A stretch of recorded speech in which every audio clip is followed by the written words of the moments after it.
now here.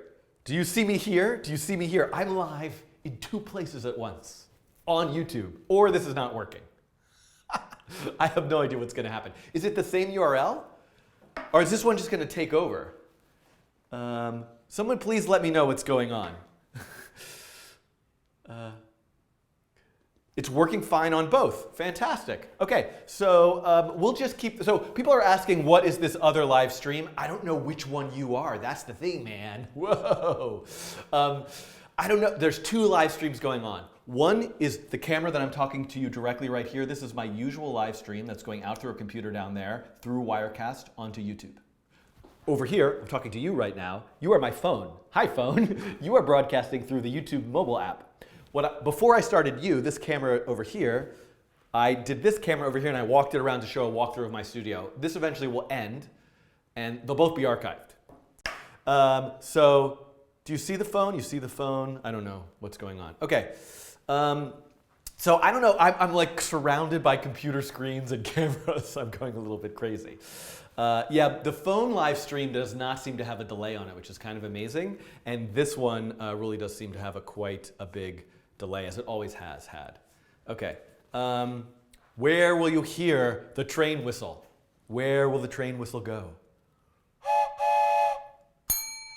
Okay, first thing first, which is not the first thing, but the last thing, or the not last thing. I need to quit this silly thing. I need to go onto, I'm there. I need to get my soundboard. For those of you who are on the, this is a very ancient old iPad that I dug out of the closet at home. And if I turn it on and go to AirPlay, this is me continuing now my walkthrough of the studio. Last step. Well, how come that's not? Oh, it must be logged onto the wrong Wi-Fi network. Hold on, everyone. I'm going to go to settings. Oh, this is terrible. What time is it, by the way? 6:09. Okay. Oh, no, I'm on the right Wi-Fi. I'm not going to worry about this too much because I don't want to waste your time while I try to hook this up. What if I go here and say this is on the right Wi-Fi? And what if I go to here and say rebroadcast services? Okay, let's see if that works. Huh, weird. All right, whatever. No soundboard right now. What is my best dad joke? Thank you at Josh Gorin on Twitter. This is not my best one. She's the only one I can think of right now. You know, I've been thinking a lot about the creators of Mad Libs, and they must be laughing all the way to the shoe. Okay. Oh, if only I had my soundboard, I could play my ba-dum chunk or something. I don't understand. Why is this not airplaying? I'm going to just power it off. And I'm going to power it back on. I'm going to quit this. This is a totally unnecessary thing. And I'm on this particular Wi-Fi network, yes. That's not even a joke, yeah. What did the, why did the, you know, one of my kids used to love to tell the interrupting cow knock knock joke. Knock knock, who's there? The interrupting cow, moo. But he would always just say the moo after you said the whole thing, the interrupting cow moo. I always thought that was so funny. Okay. So what am I here? So I did a live stream earlier this morning where I did a bunch of tutorials about a physics library called matter.js. And I am back. And I'm here to continue. And I would like to do, there's some good jokes in the chat. Why did the shy pebble want to be when she grew up? I'm a little bit afraid. Maybe am I starting a joke that's going to be inappropriate? I hope not. But here's my dad joke. Except I have nobody to do this with. I have to do it with myself. Knock knock. Who's there? The interrupting coefficient of friction. The interrupting coefficient of friction, mu. There you go. Okay. Let's see if this works. I'm going to try to AirPlay this. Wow. It's completely This is I just definitely need a new way of doing these sound effects. This way is the worst. This ancient iPad doesn't even have, the AirPlay option is like totally gone now. I don't know what happened to it. This is here. I really should just give up on this. Instead, what I'll do is give up on this. Okay, I'll come back to it later. Okay, now, I think some people really enjoyed that, actually, strangely enough. Okay. Yeah, okay, so I still, so okay, somebody tell me how many people are in the actual YouTube chat, which is this camera right here. Because right now I see that there are 540 in my green wall chat. Okay, come on, soundboard. I just feel, oh, AirPlay. Ah, there it is.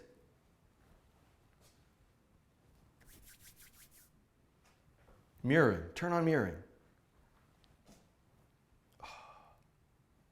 Appear. Oh, this is the worst. This is the worst. This is like debugging a totally unnecessary thing.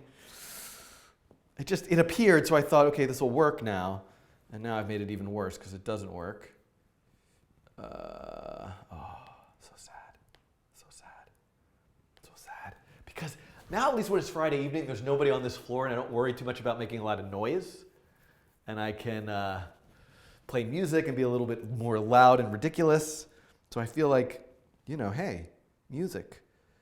Okay, so I'm going to give up on this.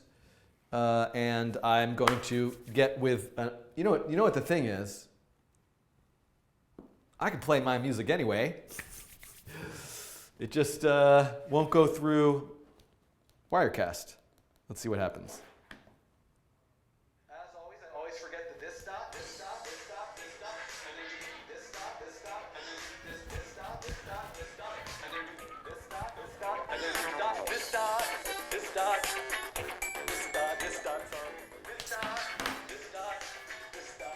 Kind of works. I don't know if you can hear that through the mic. Okay. Wow, I'm looking at everybody's awesome screenshots of me streaming in multiple directions. Okay, let's see what's going on here. I'm going to open up Atom. I am going to open up Terminal.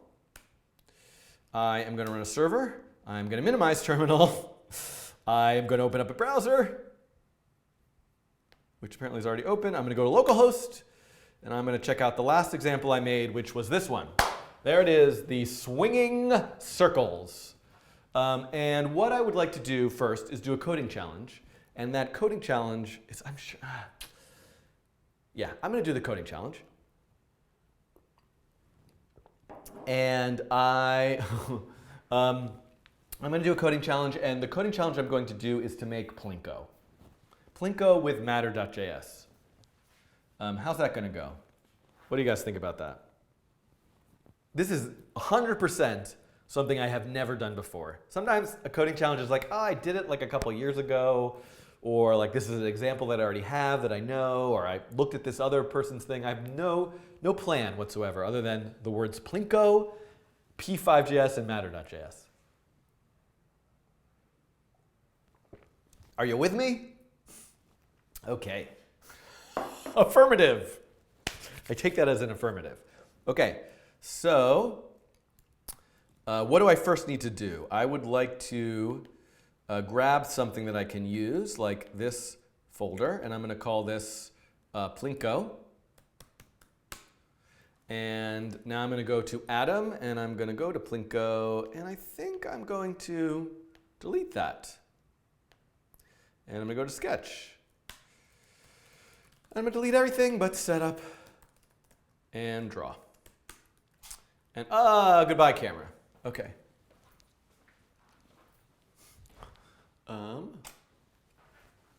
Okay. That mug from the phone. Oh, did I put the I put the mug in? Gotta stay hydrated. Okay. This is, by the way, okay. Oh, my Slack disconnected. Oh, try now. Come on, come back. Okay. Sorry about that, everybody. Okay, now, you over there. You over there. You over there. That's me. Okay. Create canvas, 400, 400. Background, 51. This is what I'll do beforehand. And whoops, let's go to Plinko. And let's think about this. Now, that's really what it is. Let's give myself a bit more space. 600, 400. Make it a little bigger. And then let's go to index.html and get rid of box.js. I might want to use the DOM library at some point. I might want to use the sound library. Interesting. Okay. So I think we're ready for Plinko. We're ready for Party Parrot Plinko time. Okay. All right. How long till my phone battery dies? That's the real question. I do have a charger plug, and I could try to plug it in or something. Why isn't this? I want to restart my computer. Let me just give me one little, bear with me for 1 second. I'm going to turn my Wi-Fi off here. I'm going to go to settings here, and I'm going to go turn my Wi-Fi off here. Then I'm going to unplug and plug back in this router. Just give it another chance. One last chance. And it is booting up. Router is starting up. So now I should be able to, let me quit this air server thing. Let me turn this back on. Last chance. I swear this is the last time I'm going to try this. Then I'm moving on. Then I'm going to try to log into this. Oops, no. Oh, there we go. I'm going to go there. Wi-Fi back on. Let's connect. Then I'm going to turn back on air server. And I am going to go to AirPlay, Mac Pro. Oh. There we go. Air server. There we go. It worked. All right. So now we're live with the soundboard. We're going to go to the soundboard, open that up.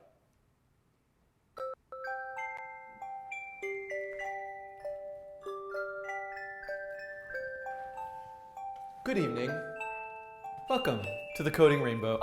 Shoot. Good evening. Welcome to the Coding Train.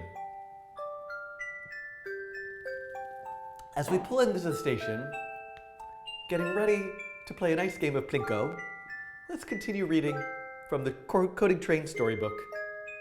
1,000,000 random digits with 100,000 normal deviates.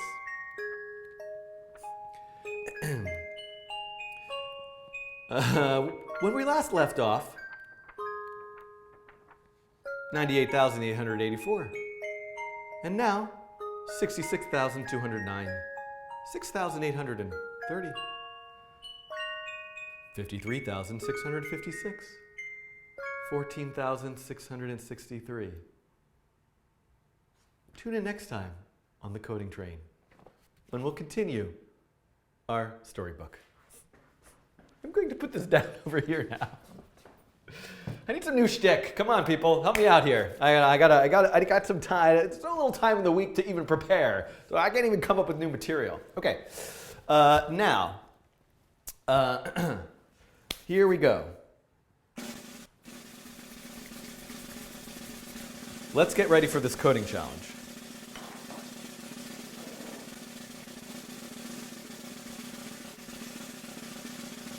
I really want it to have like a sound at the end. First of all, it's an incredibly long snare drum. And then at the end, it doesn't do anything. Okay. Let me just kind of Google image search Plinko for a second, because I'm not sure I know exactly what Plinko is. Yes, this is Plinko. I do know what Plinko is. But do I have to be kind of exact about this? We're going to be, let's see, what's a nice Plinko? Look at this. I can get Plinko, all these Plinko things I can buy. This looks like a good image. Okay, I'm not going to worry about this. I'm going to make my own Plinko. Ready? Here we go. Yeah, it'd be interesting for somebody to edit together some sort of version of the, or split screen the two camera views. I'm happy for, anybody who wants to mess around with that after these get archived, I'm happy for that to happen. Okay.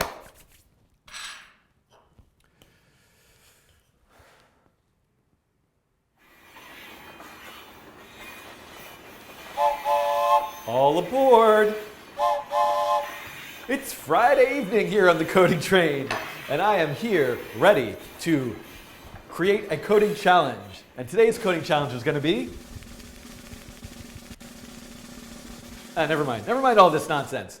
Plinko. So I'm going to attempt to make Plinko using a physics engine known as matter.js. What is Plinko, you may ask? Good question. I'm not entirely sure. But I think Plinko is a thing where you have a bunch of balls that fall from the top of a two-dimensional, it's a physical thing. You drop the balls at the top, there's all these little things that they bounce into, and they end up somewhere on the bottom. That was a terrible explanation. I should redo this whole video. I'm going to make it, and then you guys can, if you don't know what Plinko is, pause and go try to look it up and then come back, okay? I have a sort of vague idea in my head. Okay, so, yes, and I'm being reminded by Alka in the chat to stay hydrated. Now that I've lost half of the people who maybe were going to watch this video, the rest of you, let's go. Okay, so the first thing that I want to do here is, boy, let's, I'm trying to think about this here. There's a lot of pieces to this. Boy, this is gonna be hard. Let's think about this over on the whiteboard for a second. And apologies to Mathieu, who will now have to edit this part. And I might as well come over here and just erase this for a second. Okay. So now I'm going to artificially pretend that I'm doing this again. Okay, so how does Plinko work? I can use the whiteboard to explain it. Plinko is a thing where there is a grid of stationary, I would call them like knobs in a way, and I think each row would be offset from the one below it. So it would be something like this, all the way to the bottom. And then the idea is that you would drop things from the top, and it would fall right down and bounce here. And ideally, the idea is there would be a 50% chance of it going this way and a 50% chance of going that way. Then it would hit here, and there would be a 50% chance of going this way versus 50% going this way. And interestingly enough, if we do this correctly, which I'm sure we won't, because there's no chance, it's me, there's no chance I'm going to do it correctly, we would see a nice normal Gaussian distribution of where they land. Like they would mostly land in the center with a few outliers. Boy, isn't there some like TV show now called The Wall? I should just put like, I could probably create some sort of like clickbait title for this video, but I'm not going to do that. So then the idea, so then they'll fill up in the bottom. We could use this to like, you win a certain amount of money or whatever. So this is the simulation. So what I need is, I need some mechanism for catching everything in different slots. So these would be kind of stationary. In the physics engine, I could probably make these stationary rectangles, if that's a thing. Then these would be, and static is the word I'm looking for, static circle objects that are around, and then I'm going to have dynamic circle objects falling from the top. So I need really three kinds of things. I'm going to call these particles because that's a good name for them. I'm going to call these Plinkos because we're making Plinko. And then this is going to be a bucket. We'll call these buckets to catch the thing. So I need to make three kinds of objects. And so I'm kind of planning this out. I guess I know I'm going to need arrays for all of these things. So let's sort of see how this goes. Let's try making just the particles first.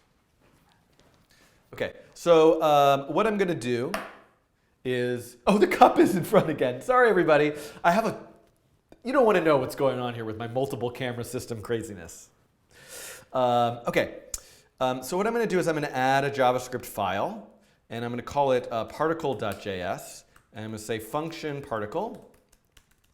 And I'm gonna, when I create a particle, the thing falling from the top, I want to create it at an XY location.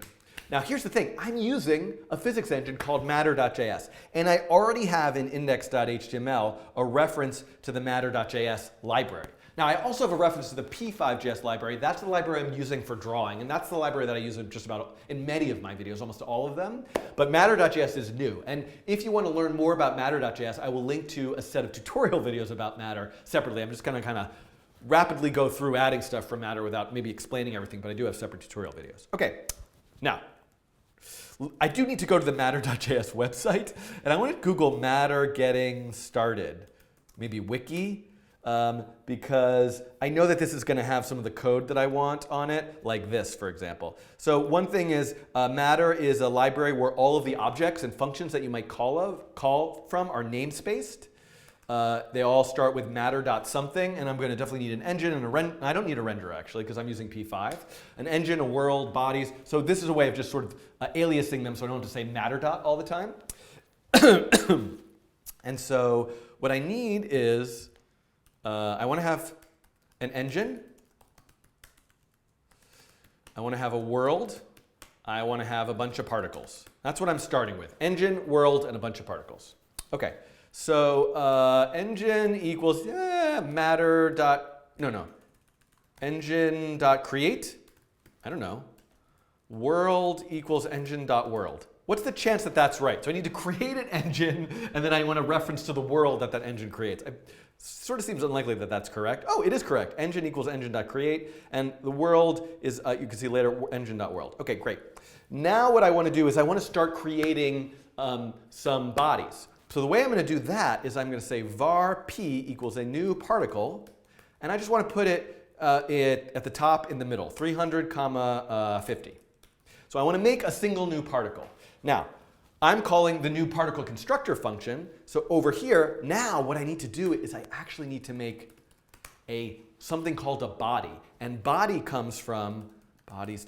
So bodies is a thing that matter.js will make. Matter is the physics engine. It's going to handle moving everything and doing all of that. So my particle object is just a wrapper for a matter.js circle thing.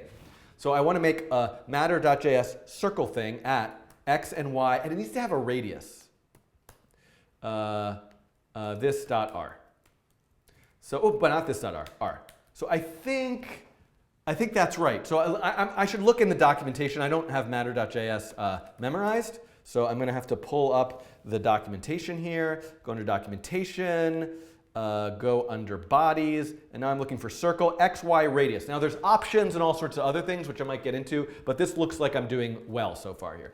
X, y, r. Okay, now the other thing I need to do is I need to say world.add world this.body. What's this doing?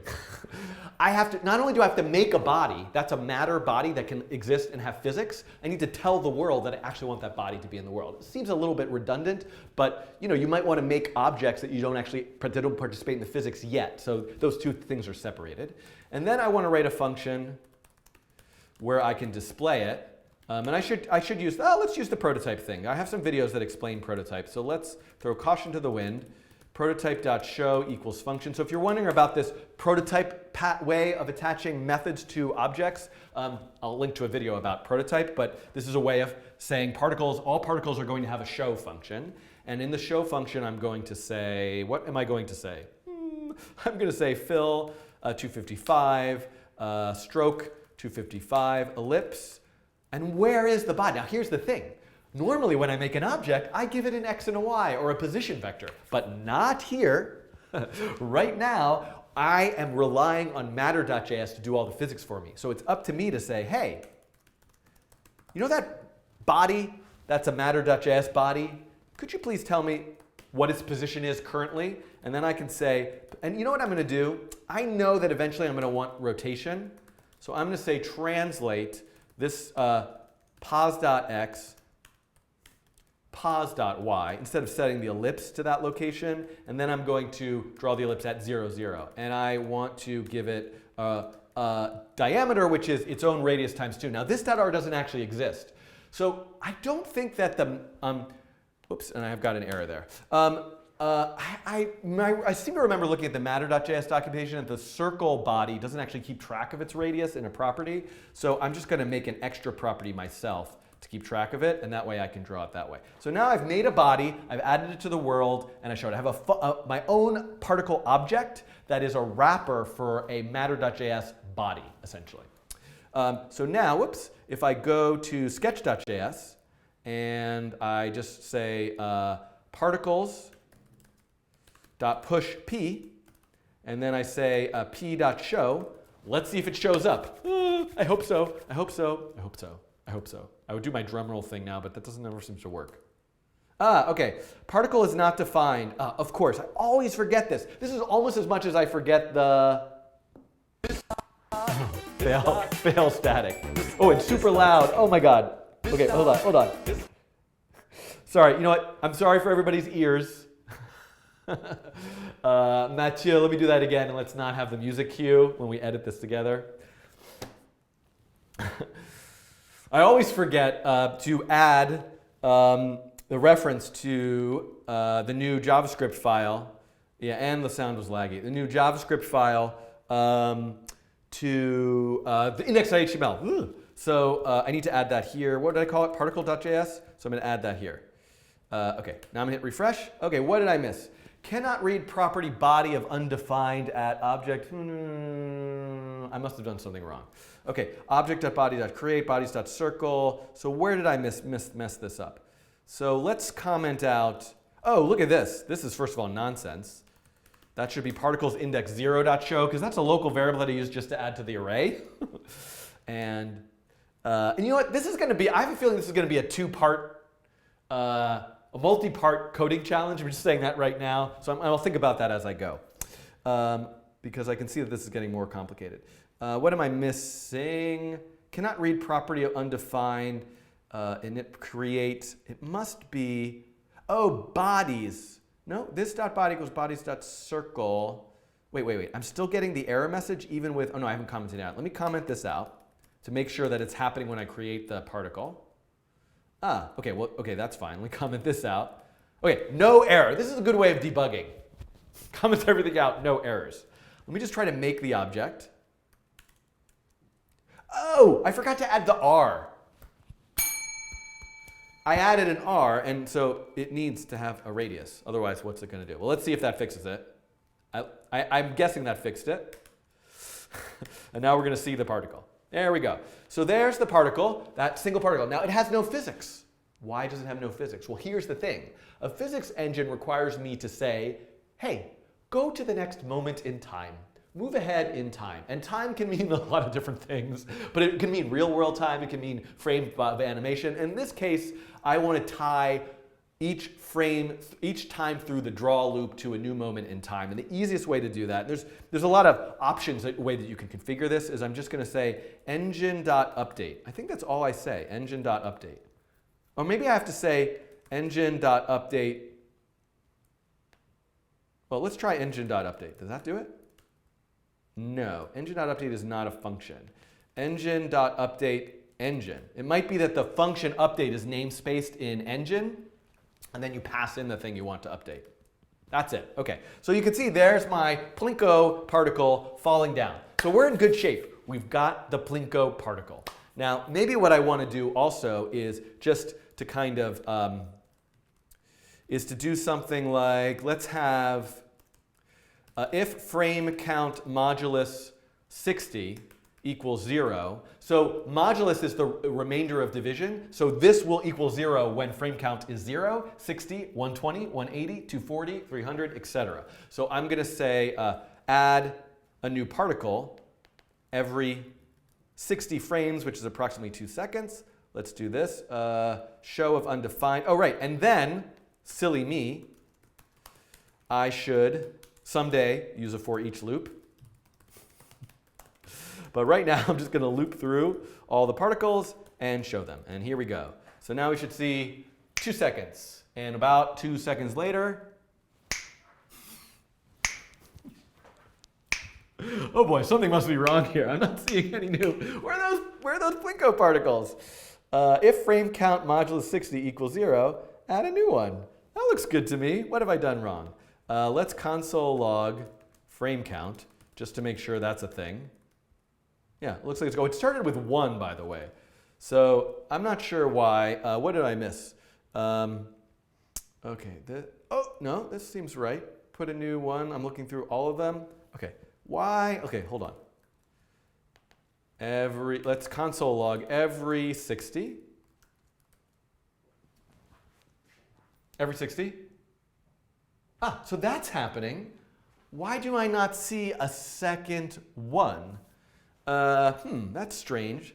let's look at, first of all, let's make this a little more often, just so we don't have to wait so much time. And let me,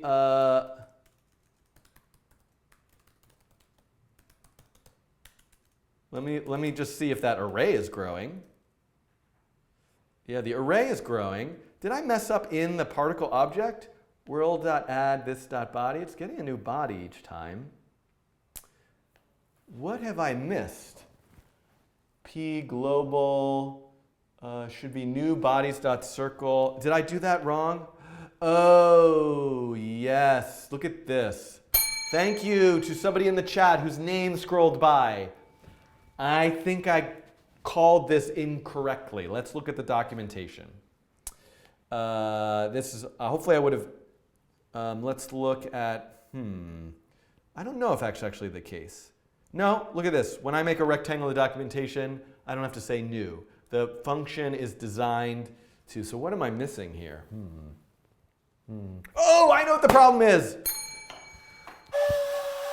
Do you guys see it now? Look, it's right here. It's right here. Right there. Translate. Pos.x, pos.y. So I knew I meant to add this earlier when I was doing it, and I thought, whatever. So translations are cumulative. So when I translate to the position of one particle, the next particle I draw will be relative to that one. And so these are all getting translated way off the screen. I need to not have them be relative to each other. Rather, I need to say push, and I need to say pop. And now, so what push and pop does is it's like save, translate, restore. So it undoes the translation. And now, if I go back to my code, there we go. Look at all my Plinko things. Every 10 frames, my little Plinko particles falling down. So we can go back to Sketch, and I can take out this console log nonsense, and I can put it back to 60, and we can kind of, oh, and there's still another console log happening. Where's that other console log? Oh, particles.length. And so we can see here, and you know what? It's upsetting me that there's not one at the beginning.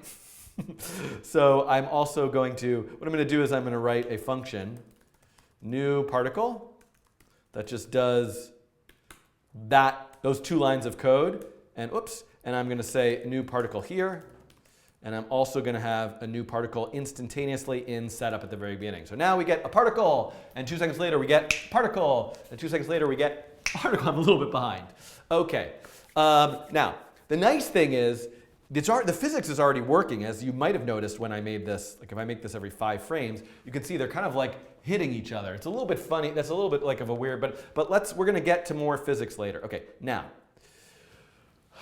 I think I'm going to do this as a 2-part challenge. So let me go a little bit further. Let me at least add the stationary Plinkos.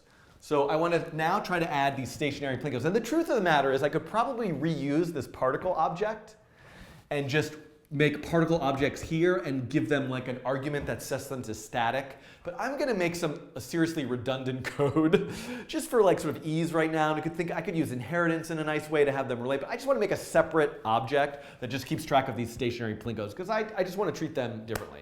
So that's how I feel today. Okay, you can refactor my code later to make it better. Okay, so let's come back here and let's go to particle.js, and I'm going to do save as. This is really I'm a little bit uncomfortable with what I'm doing here. I'm going to say plinko.js, and I'm going to say function plinko, and plinko, I really should use inheritance here. We'll come back and use inheritance another time. Plinko.prototype.show, and something I'm going to do here is I'm going to add another variable called options. So when you create a physics object in matter.js, in addition to giving it that circle body, an x, a y, and a radius, I can give it some options. And the option I want right now is static. Oh, and I'm editing the right file. Is static true? So, and then I want to pass this 4th argument as options. There might be a way that I could just make all these options actually. Could I make the x, y? I don't know if that's true. But anyway, that 4th argument is options. And there's other options I'm going to add later, like friction and other physics settings. But let's leave that out for now. Is static makes it something that doesn't move and doesn't experience geometry. Okay, now, that's right, I forgot that the phone is still going. Should I turn that off? Okay, well, okay, so that's not relevant to this particular video. Maybe we can edit that little thing out. Okay, so now, And here's the thing, I could matter.js also has these concept as a composite. So I could tell it to make a stack of things with rows and columns. So I could probably use that. Let's look at that for a second. Nah, that's just not the kind of, I think that's great. But I feel like I just need to like set them in my own location right now without using the composite thing. So I'm going to say var plinkos. And what I'm going to do is I'm going to say for var x equals, let's use I and j actually. I equals 0, I is less than, let's make the plinko thing 10 by 10 maybe, or 10 by 5. I don't know. 5 by, I don't know what it should be. I should have some variables for maybe columns. Let's do that. And rows. And so we're going to have this many columns. And then I need a spacing. So I'm going to make a sort of a double loop here, nested loop, to go through all the rows. And probably rows should be on the outside, actually. Well, whatever. I'm not so sure just yet. Because I is the x. So actually, I think the way I'm going to think about this is to put I on the inner part of the loop. So I'm doing a nested loop, right? Because I want to say, set all of these. Then go down here and set all of these. So for every row, do all the columns. Next row, do all the columns. Or for every y, do all the x's. OK, so now what I want to do is I want to say var p equals new plinko at I times spacing, comma, j times spacing. Now, I haven't figured out what spacing should be, but I just want to know I want it to be at every column and row location with however far apart they're supposed to be. And let's just say right now, spacing equals the width of the window divided by the number of columns. So, because I need 5 across, and that's about the spacing. I'm sure I'm going to have to massage this a little bit. And then I'm going to say here, plinkos.push p. So now I'm adding the plinkos. I love the word plinko. It's such a great word. Plinko, plinko, plinko. Let's make a song about plinkos. And now I want another loop here to go through all of the plinkos and show them. And just to be 100% certain that they're different, I would like to give them like a different color or something. So let's make them like a green color. Color not being my strength here, but let's just do that. So what's going on now? Plink is not defined. So a lot of things first of all, I don't know where that happened. Where did I say plink? Plink is not as good of a word as plinko. I much prefer the word plinko. Oh, plink, plinko. And now I'm going to go to index.html. And now I need to remember this. I remembered it this time. I need to add a reference to plinko. And now I'm going to refresh it. And what am I missing? Cannot read. I've got some sort of like thing that I forgot already again. I probably forgot the R again, right? I probably forgot to pass in a radius. I certainly did. So let's give each one of these things that's separated by spacing a radius of 4 pixels. And now I don't see anything. I see these things falling. I wonder if I have an I and J issue. I'm seeing they're called pegs. I'm being told in the chat by CManny that they're not called plinkos, they're called pegs. That would be a good name for them. Okay, fine. The whole thing is plinko. I times spacing, J times spacing, J is less than rows, columns, rows. This looks reasonable. Let's just look here. Let's look at the array. Let's make sure it's full of stuff. It only has one thing in it. That's a little bit weird. Oh, and look at it. It's all the way up there, which makes no sense whatsoever. So plus equals spacing in the for loop. Columns. No. Yeah, this is wrong. The whole point of doing this is I want to be able to think of the rows and columns as individual numbers, I and J, 0, 1, 2, 3, 4. And when I'm drawing it to the screen, I want to add the spacing aspect. So now we can see there they are. Now, it's not in any place that's logical. So one thing that I need is for the center column, right? I need an odd number of columns. Well, I don't need an odd number, but I need a column to line up with where the thing is falling. So first of all, I can get rid of this now. I want the particles to actually just start at the actual top. Camera, moment. This is a nice little edit moment here. As I have a sip, half of my head got chopped off there. I forgot what I was doing. Yeah, I should definitely make the canvas longer. Okay. I forgot what I was doing. Where was I? Where was I? Where was I? I'm thinking. If I press the bell, it'll make my brain light up and have the idea. What was the last thing I said? Spacing. Yeah, you guys are giving me good suggestions of what to do next. What's spacing? Okay, I don't know. I'll just go back to something. Okay, so I need to have one of these columns in the center. I need to have one of these columns in the center. So let me think about how to do that. And also, I want the particles to start at the top. Yes. So the particles starting at the top, and I need to make the whole thing much taller. So let's go down to 800 pixels. Great. So now we can see it's going down to 800 pixels. I want to shift everything down, right? Everything should start at, and I'm actually going to do this. Var x equals I plus 1 times spacing, because no. X is fine at I times spacing, and y should be spacing plus I times spacing. Just to kind of offset everything by, and then I'm going to just put x and y here. This will make it a little easier to work out. Whoa, what did I do wrong there? Spacing plus a j, thank you very much. Okay, so that's a little bit better, but I also want to shift everything over by half of spacing, I think. So I want to shift everything over by spacing divided by 2. There we go. Ah, look at that. So, okay, so first of all, a couple things. It's pretty great, actually. Look at it just like get stuck and kind of roll over. So one thing is, this is definitely going to be a puzzle here of having working out the spacing. But one thing is, let's give these things some bounce. So the way that we give things bounce in Matter.js is by working with the friction and restitution. So restitution is a term for elasticity. A high restitution will make it very bouncy. And so what I want to do, and this is why I should be using, is I want to add this options thing both to particle and Plinko, which really should be a peg. And these are not static. I'm going to just work only in the particle for a second. Restitution, and I want that to be 1, which is as bouncy as possible. So let's just add that. Options. That didn't really seem to change anything, right? So let's get rid of any friction. So now the particles should have a high restitution and no friction. Yeah, that's a little bit better, right? You can see it's kind of bouncing, but I probably need to work on the pegs. I really do, the Plinkos, the pegs. So let's actually take these same variables. I'm not sure what it would do here to have sort of different amounts, but let's add a high restitution and a low friction also to the pegs. Wow, I really would expect this to be more bouncy with those numbers, but maybe it just hasn't gathered. Oh, I spelled restitution wrong.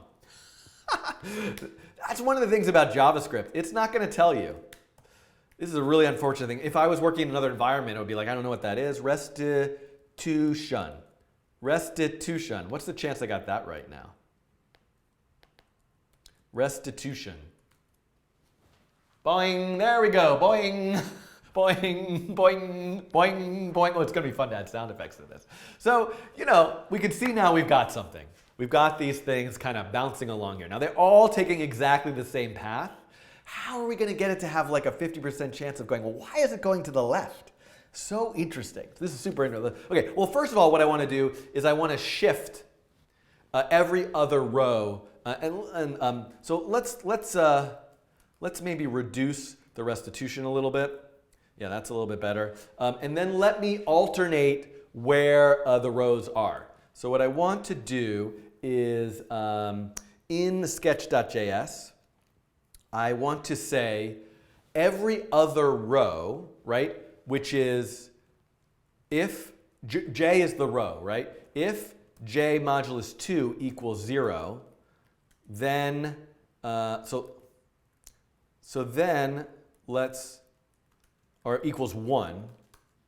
There's got to be a nicer way to do this. So I'm setting x. Then what I want to do is x minus equal, just sort of like take that. Let's do it this way.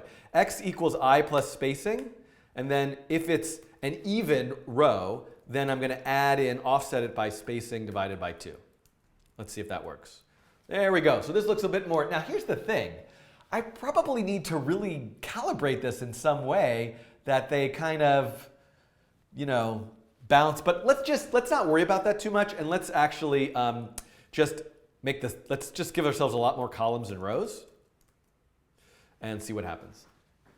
And why is the top one now? Oh, because it's not even. I want to have 11 columns. Yeah, there we go. So, and I think I want, so there's going to be there's probably like a specific layout that's going to work pretty optimally well, but this is a good start. So this completes part 1 of this coding challenge. And what I'm going to do in part 2 is I'm going to do a couple things. I don't know what am I going to do in part 2? I'm going to add buckets to the bottom to catch them and maybe think about the layout and spacing a little bit more, okay? So that's what I'm going to do in part 2. Does it really make sense? How long have I been doing this for? This live stream has been going on for 45 minutes. Yeah, it should be way more bouncy, right? I think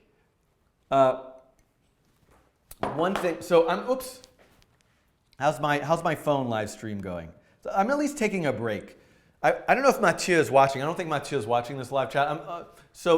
Make the pegs bigger. Yeah, that's probably a good thing. They're all going initially to the left, so that's one thing. Can you modify the parameters to look like a normal gravity? Well, one thing is the time step here. So I'm seeing a lot of great suggestions. Add randomness. They need to drop in from random points. Oh yeah, dropping in from random points would be good. There's lots of things I can add. Oh, but mostly what I want to do, stronger gravity. So I'm taking a little break here to think about this. And then I'll put the stuff in the video tutorial. So I'm trying to think about the stronger gravity. Let's look on the matter.js. I think the matter.js website. Is there a world? I mean, right now it's starting to get really, really slow over time. Is there a way to set gravity? Oh, Matt has gravity. The gravity scale, gravity object. So the world, when I say world.create, oh, I can give boundaries for collision. That's kind of useful. The world, sorry, where was that? World.create.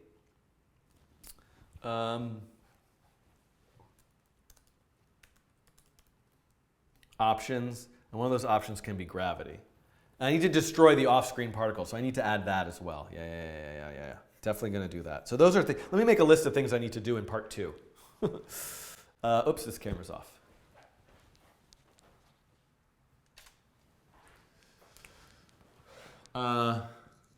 Increase or gravity. Delete particles. Add bounds.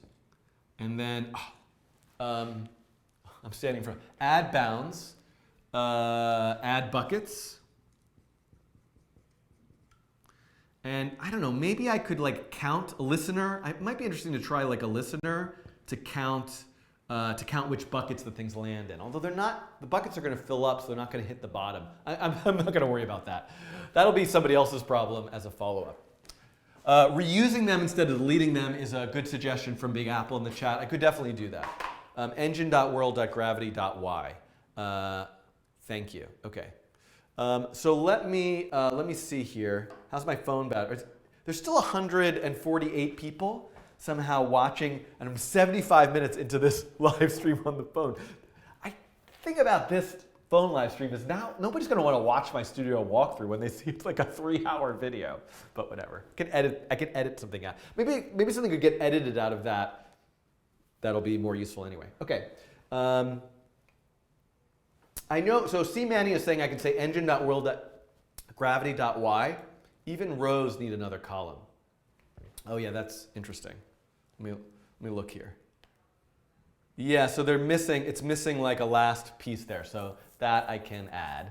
And then also, let's see what we can do about the gravity. So what you're saying is I can say world.gravity.y equals 100 or something. Okay, that worked. Yeah, that's good. So that's good. It's interesting how it's able to fit like all the way through. So that's, what is it? What is the default at 1 maybe? Yeah, so maybe if I just double it. Oh, but collision listening I can use for playing sound. So collision listening. So, but what I wanted to do when I come back, I think I would prefer to, engine.create. So I'll just do it. I'll do it that way. That's fine. Okay. Okay. Hello, Jello, in the UK. Thanks for watching. Okay. So what time is it? 7 o'clock. Yeah. So I'm going to maybe make the pegs a bigger size. That's a good suggestion as well. Okay, so I'm going to now move into part 2 of this coding challenge. Okay, so I made my list.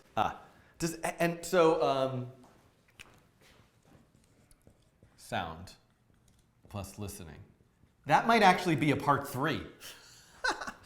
So I think I can do these things: increase gravity, delete particles, add boundaries, and add the buckets. I think I can do that in part 2, and then maybe part 3 will be adding sound, because that's sort of like its own thing. Okay. Here I am. Okay, welcome to part 2 of Plinko Coding Challenge. I actually just, during the little break I just took between part 1 and part 2, I made a quick list with help from the chat. Here's the things that I'm going to do. I'm going to increase the gravity of the world so that things don't look so sluggish as they're falling. I got to make sure I delete any particles that leave the window, although at some point I'm going to put boundaries. So actually, I might hold off on that because I was going to add boundaries around the whole world so that they can't leave the window, because the idea is to fill up the buckets at the bottom. But then I want to add buckets at the bottom to fill those things up. And then I actually might make this a part 3. Let's see if we can add a little bit of sound with, say, as they hit the things, this little like ding sounds or whatever. Maybe I can record the bell really quickly and use that sound. Okay, here we are. So first thing I could do is, so gravity is part of the world. And so if I just look in the console, if I look at world, we can see here that there are a lot of properties. There's bounds, which there's no boundaries to the worlds right now. That's something I'm going to set. There's no constraints, but there's gravity here, which is an object. And you can see the scale is 0.001, x is 0, y is 2. Why is y 2? Oh, because I already changed it as I was practicing.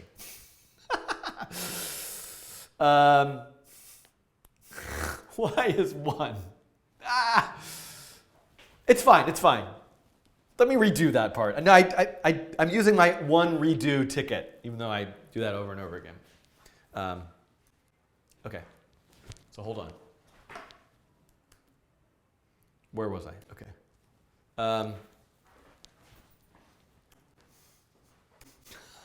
So let me look over here and see what I can do. So gravity is part of something. So conceptually, there's a world, and there's particles, and there's Plinkos.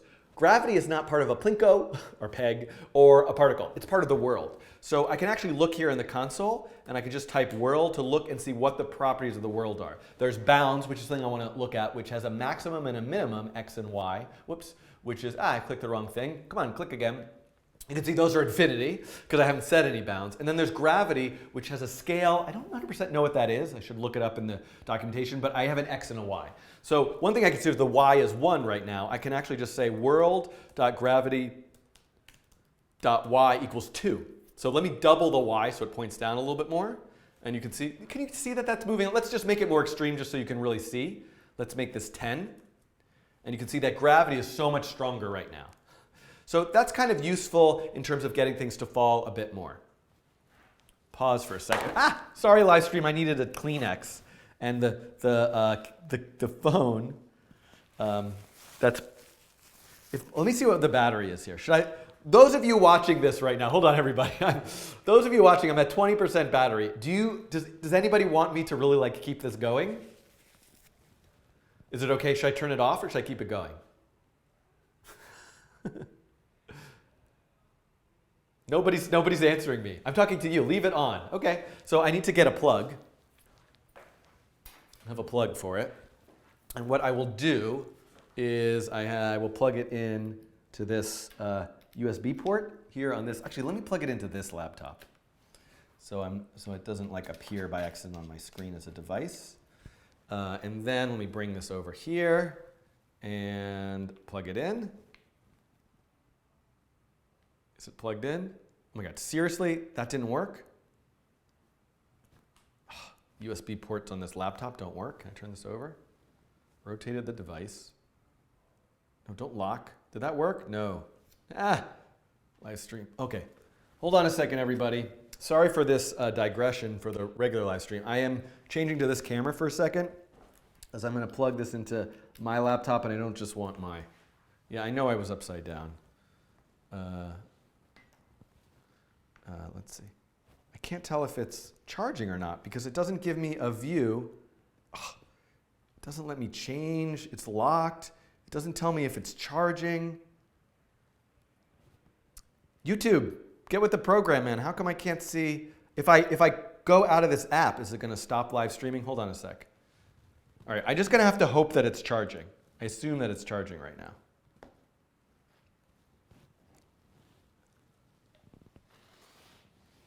I'm now going to use the yellow mug and this keyboard to keep it propped up. Okay. So if it dies, it dies.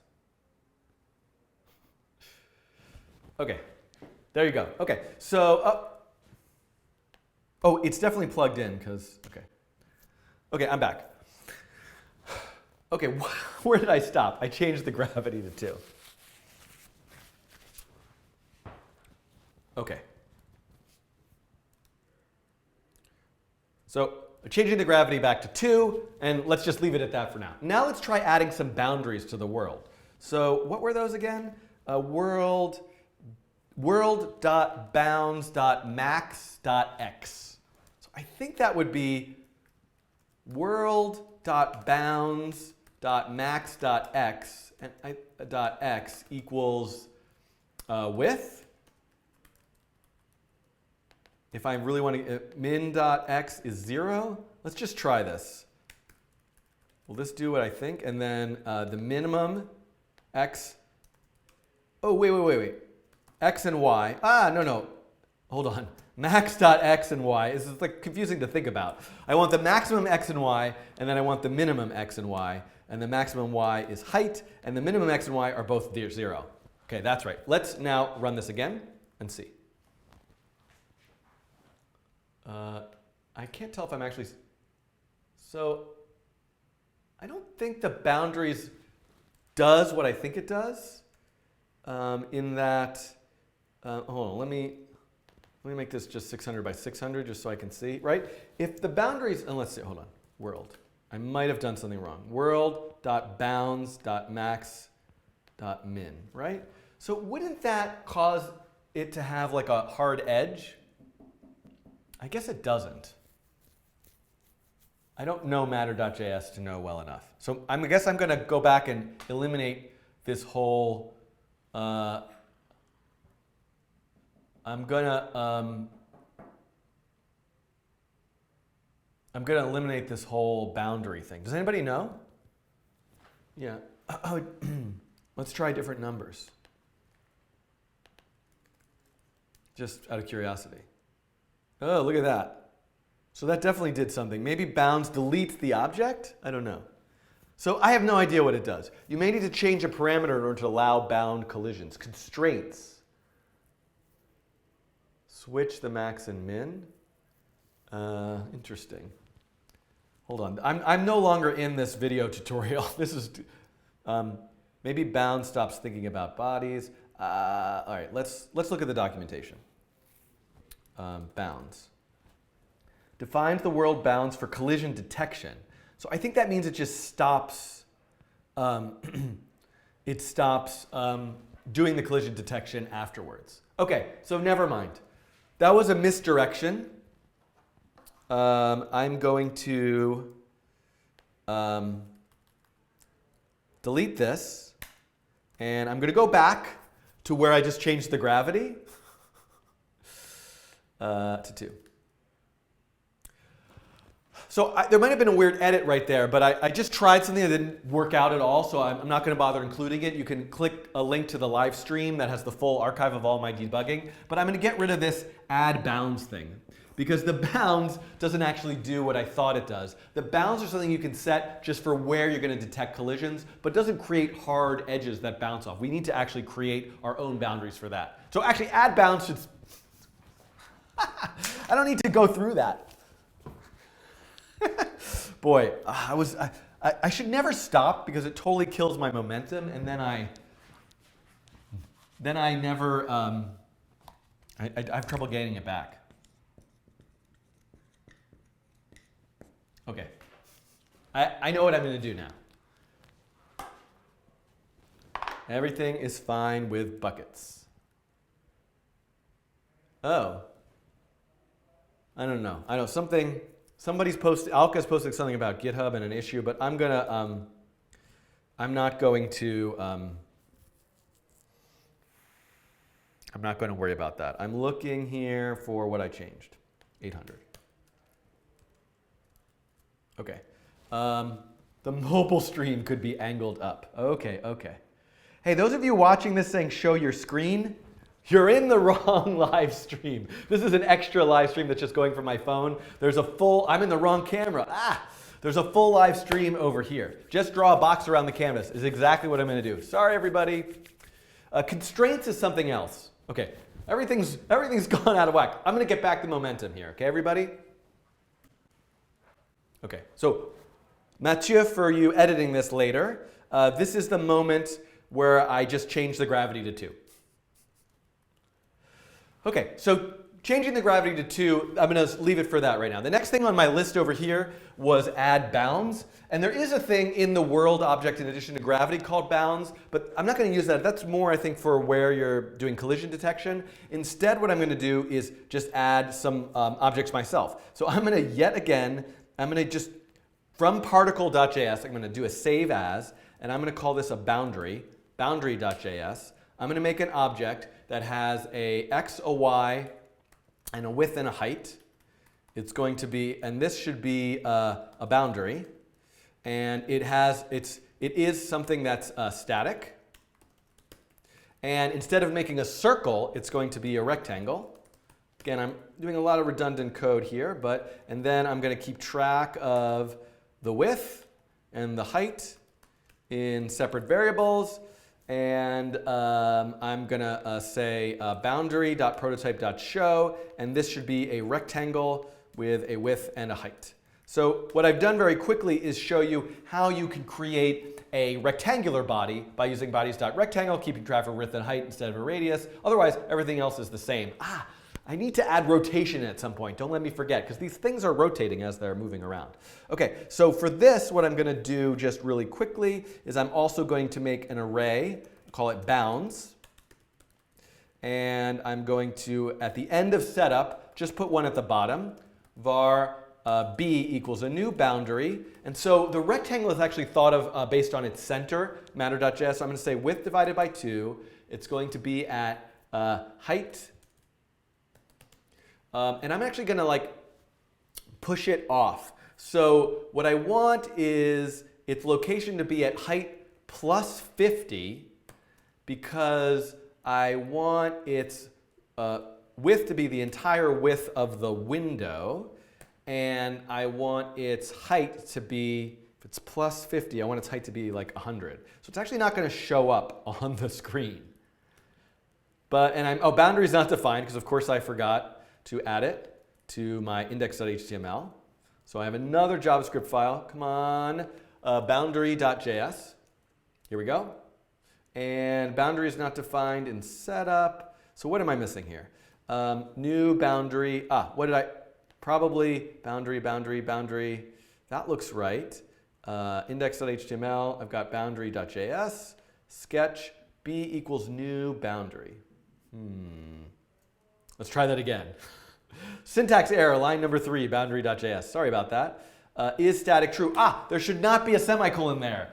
Creating an object in JavaScript, you separate the properties with commas with only one property. I don't even need the commas. Okay, apologies for that. And here we go. So now what we should see is, I got to wait a little while, but when the ball falls to the bottom, there you go. You can see that there's now a boundary down there. So that's perfect. That's what I want. And I guess I'm not going to make this 800 because it's kind kind of going off a little too low down. So let's just make this 600 by 700 just to push it up a little bit. Okay, that's pretty good. Okay, another thing that I could do here is if you notice every other, I don't know if this is really necessary, but it does feel like there should be another particle right here, another peg right there. So that is the odd row. So in the odd row, what if I just did this? Would anybody really care? Yeah, that's fine. There's an extra one also for the even ones. I could be more thoughtful about this, but that's what I'm going to do right now. Okay, so we've got the stuff falling down and landing in the bottom. Okay, I definitely need to do something. I was wrong. I do want to delete particles that fall off the edge because maybe they're not all going to end up in the bottom. So I should add something where I check if anything is way off screen to remove it to kind of keep things more efficient. So let's add that next. And what I need to do that is I need each particle is the only thing that's moving. So I'm going to say particle.prototype off screen equals a function. And I'm just going to say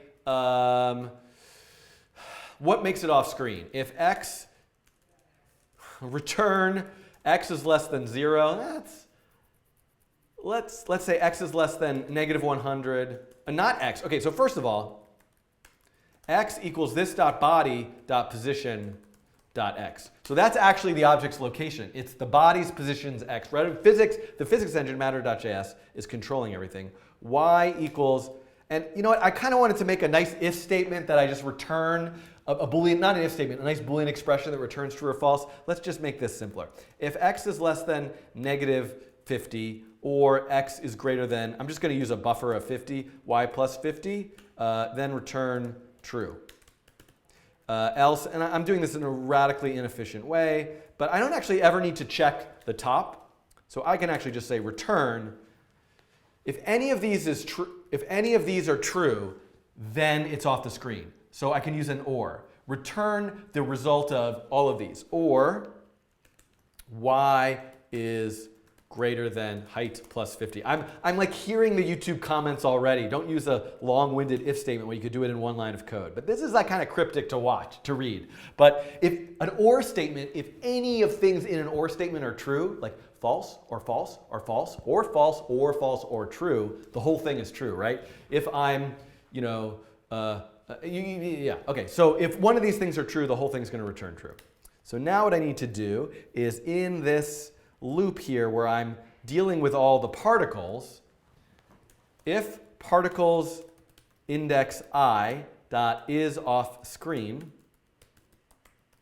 then I want to say particles index particles dot splice I comma 1. So I just did this in a matter.js tutorial earlier. I'll link to it where I kind of went through the pitfall here because I'm taking things out of the array while I'm iterating through it. So really a quick fix that I can do here is just that I did in that video is I can just subtract 1 from I. Because the problem is if I'm removing the I element, the other elements slide into it, and then I add 1, I end up skipping over it. So this is going to cause me not to skip anything, and this should remove anything that's off the screen. And of course I have an error. Particles index I is off screen is not a function. Why is it not a function? I just called it off screen. Let's call it is off screen. There we go. So one thing I want to do just to be sure this is really working is let's not check the bottom. Let's check to see if they go over 100 pixels. So we should see them removed. Now, I forgot something really important. In addition to removing it from my array, I need to tell matter.js that it's not part of the physics anymore. So what I'm going to do, sorry, I'm having like a Groundhog Day deja vu thing. Where I'm removing it, I also need to say, particles, world.remove world particles index I dot body. I think that's it. So I want to tell the matter.js world, so I want to remove something from the matter.js world. The world function is namespaced in the world object. So world.remove from this world, which is my world, this particular particle's body. So take this out of the physics world, then delete it from the array, then go back 1.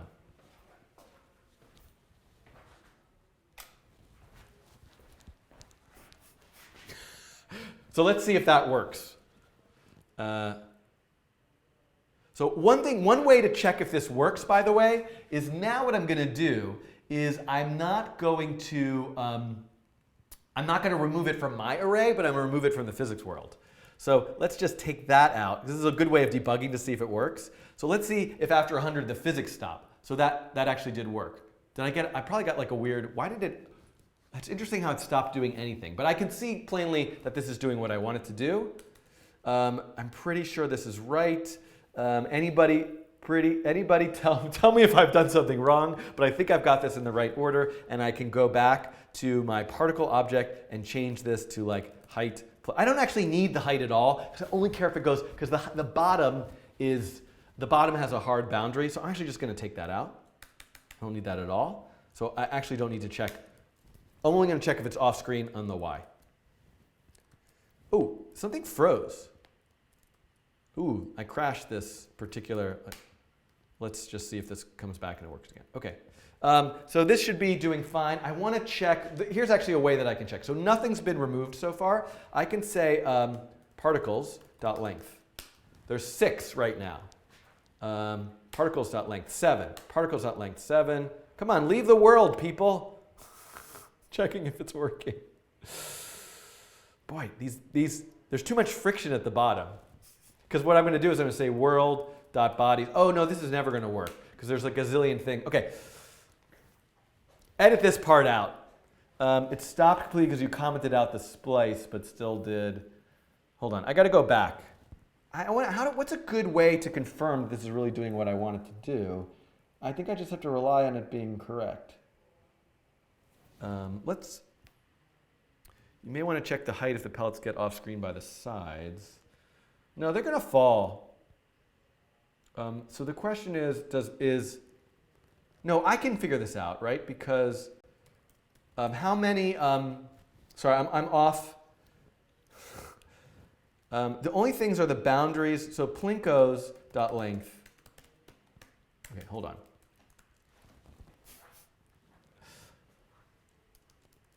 Let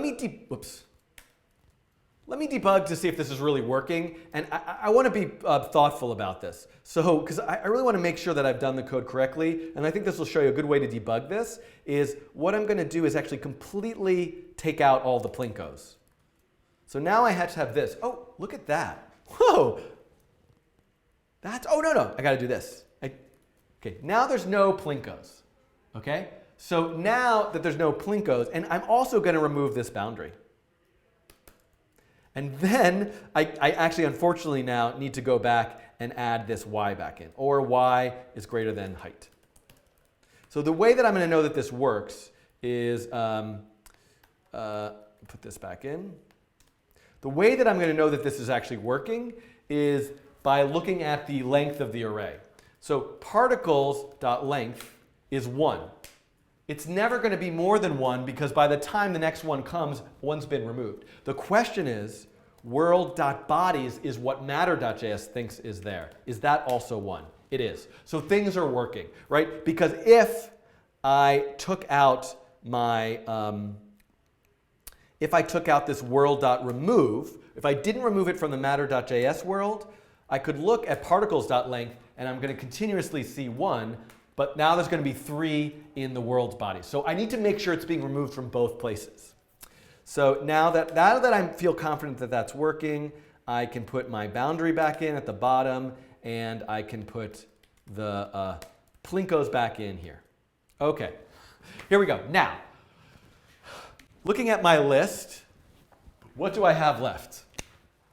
I've increased the gravity, I'm removing particles, I added a boundary at the bottom, I need to add buckets. So what I want to do is just add some little separators here, and I probably want to align them right with that first row. That probably is the way I'm supposed to do it, although I'm sure there's a specific layout. Okay, let's add those.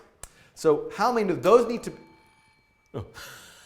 let's add those. Okay, so what I need to do, those are also going to be boundaries. So I'm going to use that boundaries array, boundaries.pushB.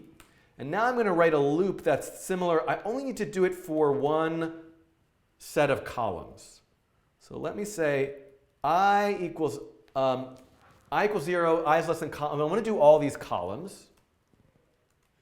And what I want to do is say the x is I times spacing, right? That's what it is for, let's see what goes on. Let me try it. X is I times spacing. The y is the bottom. So let me think of a height here. Those buckets are going to have a height. They're going to be rectangles that are going to have a height of like, I don't know, let's just try like 30 pixels and a width of like 10 pixels. So the y is going to be, if I want it to be a boundary that sits on top of the floor, the y is height minus h divided by 2. Because I need a rectangle. This is confusing. But basically, if this is the bottom, this is my rectangle, this is its height, this is the canvas's height minus height divided by 2 is this location here. So once I do that, then I can create a new boundary. And I'm reusing a variable name, which is probably a bad idea. But I can create another new boundary, which is at x comma y width comma height. Because I calculated all that already. And I can also say boundaries dot push b. And the reason why I want to put it into an array is because I also want to say, I also want to display all of them. So for all the boundaries, boundaries index I dot show. Now, what does the boundary show function have? It shows a rectangle, and let me say fill 0, stroke 0. Let me get a different color here. And uncaught reference error. Boundaries is not defined at setup. Boundaries, boundaries, boundaries. Did I not make a boundaries array? Oh, I called it bounds. So that's nice because it's a little bit shorter. Of course, now I have to change it everywhere. So bounds.push, bounds.push, and then I need to loop through that bounds array. Okay, there we go. Those are so tiny. Look at the tiny, I really, okay, so those are going to be, have to be much taller. I guess I wasn't really thinking. And I don't know why, they can be white. I don't know why I was like, I had to change their color. So in the, where am I? Boundary, let me make the color white. And here, let me color white. And then, what am I doing now? On Sketch where I create them, let's make the height 100. My goodness, why are we being so stingy? Okay, does this, so, and then I could use one extra one, right? I could use one extra one here. Not cut that off with my laptops. I could use an extra one. I could use an extra one. So I already said columns plus 1. Columns plus 2? Wait, why am I not getting, oh, because it's there, but it's right off the screen. No. It must be, right? Columns plus, whoops. So I don't know, why am I not seeing this one here? It should be like half on the screen, I would think. Because this one is, oh, but, so let me just offset it a little bit. 10 plus, yeah, I just see. Minus 10, just to offset it. Yeah, it's there. So I have to finesse the spacing and stuff a little bit. So I'm going to just leave it at that. Because there's one, what I want is, but it should be at the center, right? So x is I times spacing. So x is 0, and the width is 10. So I should see 5 pixels on and 5 pixels off. What if I change this to 20? What am I doing wrong here? Oh, I know what I'm doing wrong. I'm not drawing it correctly. No wonder. So I don't know if some of that thinking could be edited out. I need to move this up again because it's too low for me.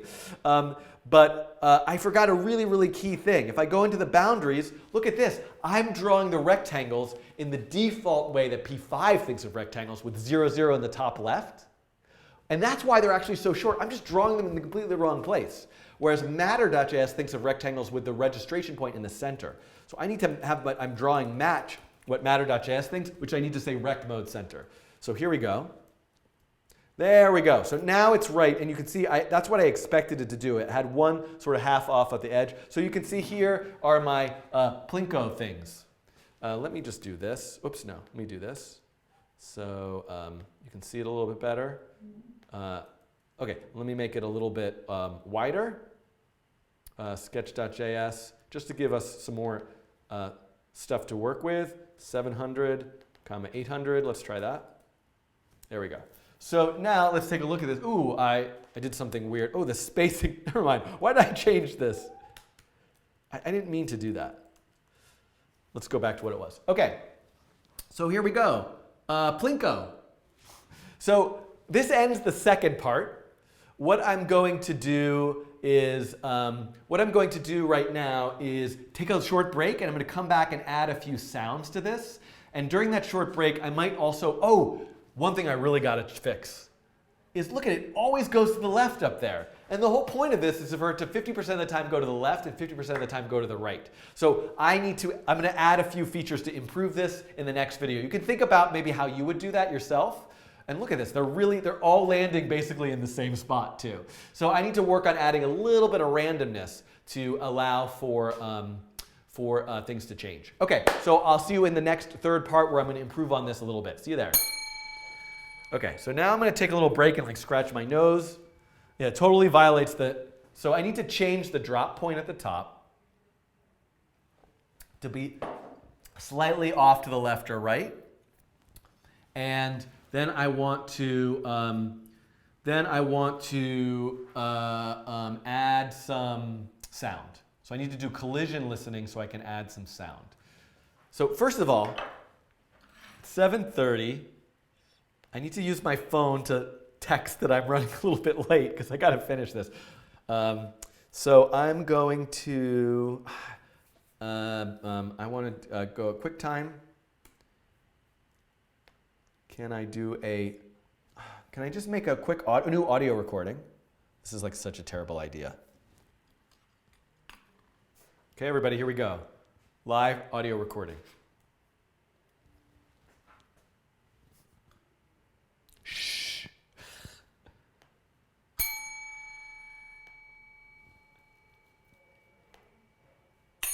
Ooh, too loud, too loud. Let's try that again.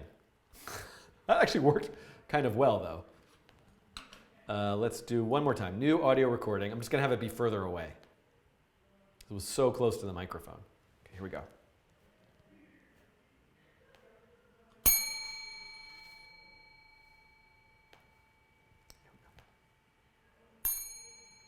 That's pretty good.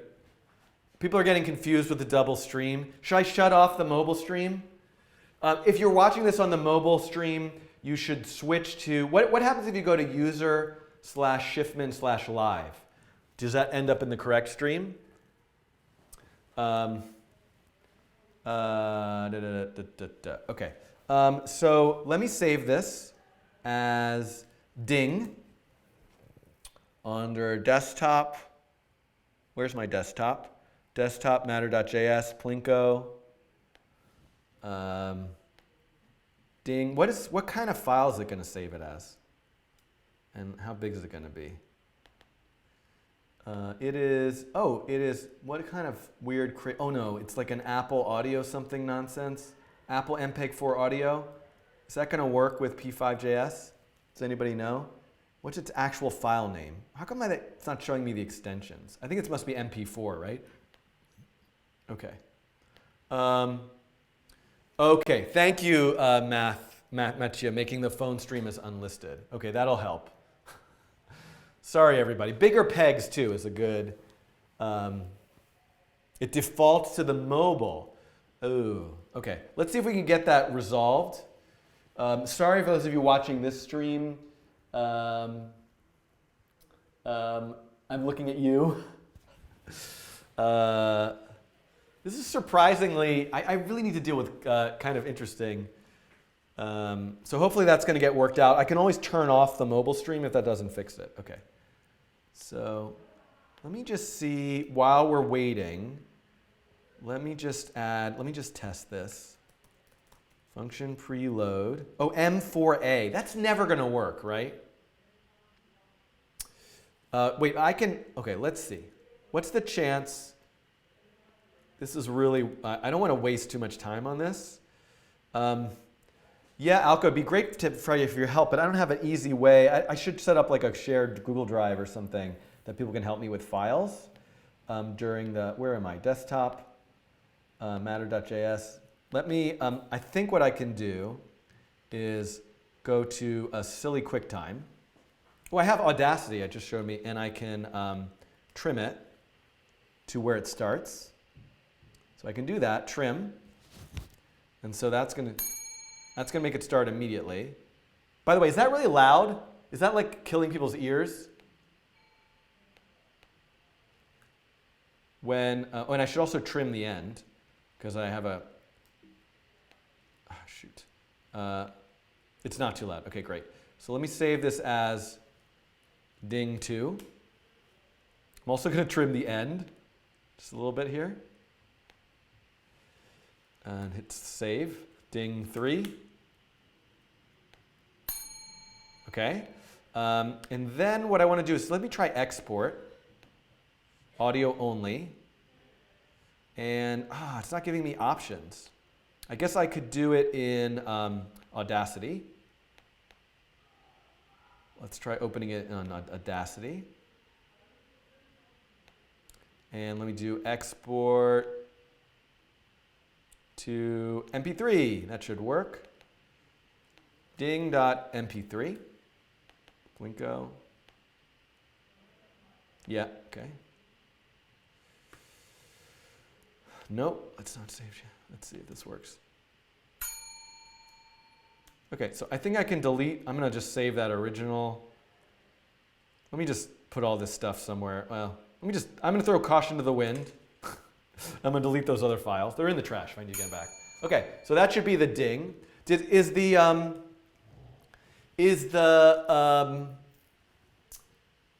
the mobile versus live stream thing sort of worked out, or is that still an issue? Okay, so this is really filling up here. I need to do a different color. Let me think about this. Okay, so I'm gonna close this. I'm gonna leave this running. Have my code up. Am I ready to go? Okay. Okay. Okay. Wait, no. Okay. Okay, here we are. I'm in the last part 3 of the Plinko coding challenge. And you can see I actually left this running for a little bit. You can see it's kind of like got a little bit of distribution that's skewed to the left. There's a lot of stuff to add to this to make it better. And I hope that those of you watching these videos, at the end, you'll check the description for the link to the code. You'll make your own version. And you'll see when you look at the code at GitHub, there's a README file that if you make your own variation on it, you can actually link to. So I encourage you to do that. If you have questions about how to do that, ask it in the comments or tweet me at Schiffman. But what I want to do is at least make a few improvements to this. So number one is I really don't want them all to take the exact same path. If you notice, they're all taking the exact same path. Hits that one, hits that one, hits that one. So I need to introduce some variation here. The other thing that I want to do is add a sound each time it hits one of these little pegs, maybe. I don't know if that's going to become incredibly annoying, but I'm going to try that. And then I also think that I should add maybe some color to these objects, because right now it's very hard to sort of see what's going on with all of these balls, all these particles on top of each other. Okay, so let me hit refresh here. This is what it looks like at the beginning. So let's at least first add some rainbow colors, for lack of a better idea. And I'm going to do kind of the worst design idea possible, which is just say this.col equals random equals a color that has a random, and this is p5 function to create a color variable. So I'm going to give each object a color, which is a random R, G, and B value, and then I'm going to say fill with that color and stroke 255. So let's do that, and now what? And this should be this dot col for color, and now we can see, okay, at least this is going to help me look at this by getting a bunch of random colors. So I like that. That's kind of nice. And then there's no point for the pegs to be green anymore, so let's make those pegs just plain old-fashioned white. So now here's our Plinko board we've got now. Now let's add some randomness. Now there's a few different ways I could do this. Number one is I could maybe like offset its x location by a little bit. So I could give it kind of a little initial velocity or initial force. I could add kind of like a random wind. There's so many ways. But yes, I should. Okay. Hold on, pause. So I'm getting some complaints about the color, which I totally agree. And also, look at this. They're kind of, I'm getting some, like, I think the friction and restitution I should probably work on, but I'm not going to worry about that. Randomize the hue. Okay, let's go back. Alka, I'm taking your suggestion a little bit too seriously. And I'm going to back up to where I was filling the color. And at some point I'm going to say, and I'm going to say, okay, well, Mathieu, this will be a puzzle to edit this back in, but pretend I just typed this, and I'm going to fill with that color. Okay, Alka is making a good suggestion in the chat. Let me do it with color mode HSB. It'll be a little bit nicer. So I'm going to say color mode HSB, which changes the colors to having their hue, saturation, and brightness. And so all I want to do actually is, oops, shoot, I went to that page. Oh. This is a good suggestion. It's a little, when you, by the way, thank you. This is body dot velocity is read only, body dot position previous. Yeah. Okay, so that's a great point, Alka, and maybe I'll bring it up, but I'm still going to just randomize their location, I think, because that's, I think, too complex for this. Sorry, everybody. Do over. Let me just go all the way back. Where am I here? Particle, wait, hold on. I've got too many things open. And what I'm going to do is put it back to what it was and try doing the color again. There we go. This is what it was before. Okay. Okay, so let's now add color to these particles. So what I'm going to do in the particle object is I'm just going to add a new variable, this dot color. And actually, Alka, who has made the suggestion several times now in the chat, I'm going to change the color mode to HSB. So instead of creating a color as a red, green, and blue value, I'm going to create a color as a hue, saturation, and brightness, which I think will make it more rainbowy, since that's about my only way of thinking of colors. So I'm going to say, and actually I'm just going to give it a hue. This dot hue equals random 360. I believe the default range is between 0 and 360 for hue values in P5JS. So now I can say fill that random hue, and we'll give it a saturation of 255 and a brightness of 255. And we'll take out the stroke. We can also give it a little alpha, or maybe it doesn't need alpha, and let's see what happens. There we go. Oh, look what I've done. So this is giving me now some colorful particles. But notice how everything else changed, because everything else now is hue, saturation, brightness. So what I need to do is look at everything else that I color. This is why I didn't want to do that. But so I'm just going to change. First of all, I'm just going to make everything white, the Plinko things. And the boundaries can also be white. And then the background can be... the background can be in boundary. Ooh, I've lost my, oh no, the background in Sketch. Oh, I've caused so many problems. Best of intentions. The background can be black. Let's just do that. There we go. Okay, I don't know. So color is not my strong suit here. This is so ugly, but it's gonna have to do right now. You are going to improve this and make it beautiful. Okay, so here we go. But now, the real important thing that I wanted to do is randomize how they're falling just a little bit. So how can I do that? I want to randomize how they're falling. So there's a bunch of ways I could do this. So you're going to need to really read the documentation if you want to give it kind of an initial velocity. It really actually...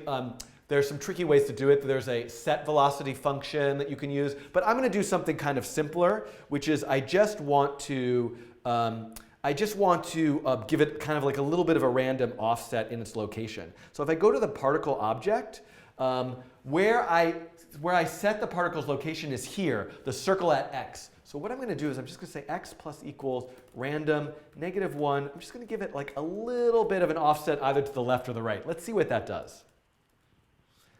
Whoop, fell to the right. Oh, fell to the left. So I think this is better now. So we can see that they're now moving to the left or the right. And again, I'm not sure if there's some nuance here to really like how we need to like do all the spacing so they bounce against things more properly. But let's let this run for a little while. Maybe the buckets should be bigger. Maybe there's lots of things you could do to affect this. But I'm going to let this run for a little while. And what I'm going to do is add sound. Now, it's quite possible that the sound, I recorded my bell. So when it hits, that's going to not be good because it's going to ring the bell quite a bit. So I probably need another. And then you can see that they're like going off the left and the right. But I'm removing them. That's fine. All of you are going to fix this and make it much better. Let's at least add the sound. So now what I have in the directory here, I did this when I took a little break. If I go to the Plinko example, I have an MP3 file ding called ding, which makes a little ding. I have a feeling this is going to be somewhat annoying, that it's going to make a ding sound, but let's give it a try anyway and see what happens. I think it would be much more exciting to have them be musical notes and maybe in a certain key or something, and it plays a little song. I hope you create that. So you could use sound synthesis. So I'm just going to add function preload, which is an easy way to load some media assets before the sketch starts without a callback, although I certainly could use a callback. And I'm going to make a variable called ding. I'm going to say ding equals load sound ding.mp3. Now, one thing I need to make sure is in index.html, I don't see, I do have a reference to p5.sound.js. So you need to also load the sound library. And now what I'm going to do is go back to here, and I just want to play the sound. So what I want to do is I'm just going to add function mouse pressed, and I'm just going to say ding.play. So let's just see what this does. Oh, So that's basically all I need. Is that really loud? I hope that's okay. I think I have the volume kind of turned down as it goes in. So now here's the thing. I thought, this will be an easy problem. All I have to do is play the sound every time a particle hits a Plinko or a peg. Oh boy, I'm going to have to look at the matter.js documentation because the problem is, oops. This camera's off.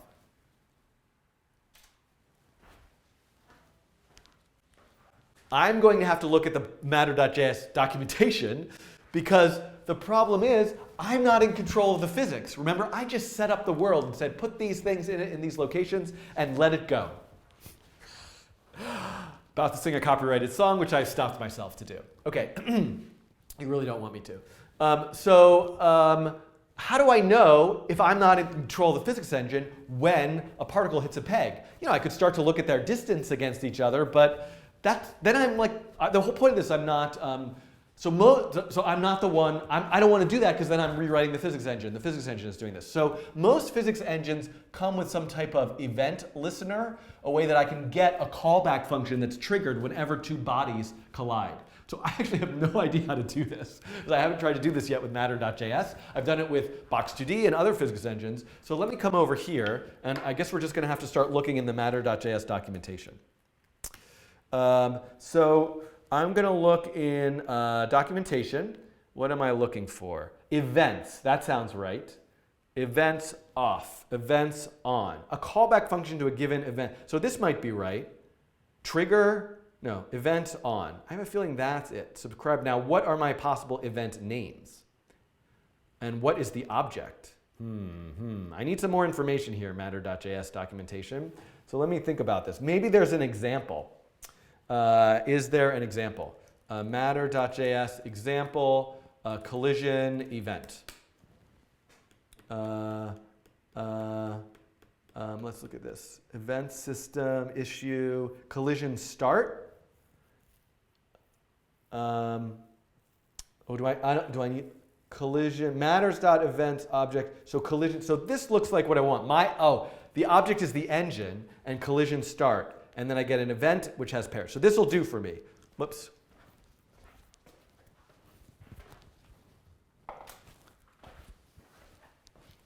Okay, so this looks like exactly what I want to do. I want to know when a collision has started, and I want to know which things have collided.